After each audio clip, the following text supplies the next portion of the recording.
The side of a square is 5 centimeter. How many times will the new area become if the side of the square is doubled? So, area of the square formula ಏನು? Area of square is a square. So, ಇಲ್ಲಿ first area side of A square is 5 centimetre. ಒಂದು side 5 centimetre ಅಂತ ಅಂದರೆ ಅದ್ರ area ಏನಾಗುತ್ತೆ? A value is 5 ಅಂದರೆ 5 square that becomes 25 centimetre square ಆಯಿತಾ?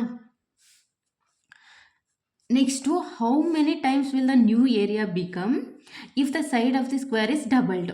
So next first side ಇದು ಸೈಡು 5 ಸೆಂಟಿಮೀಟ್ರ್ ಇತ್ತು. ಸೊ ಈಗ ಅದು ಡಬಲ್ ಆಗಿದೆ ಅಂದರೆ 10 ಸೆಂಟಿಮೀಟರ್ ಆಗಿದೆಯಾ ಫಸ್ಟು. ಸೊ ಡಬಲ್ ಆದಾಗ ಎಷ್ಟಾಗುತ್ತೆ? So that becomes 10 centimetre.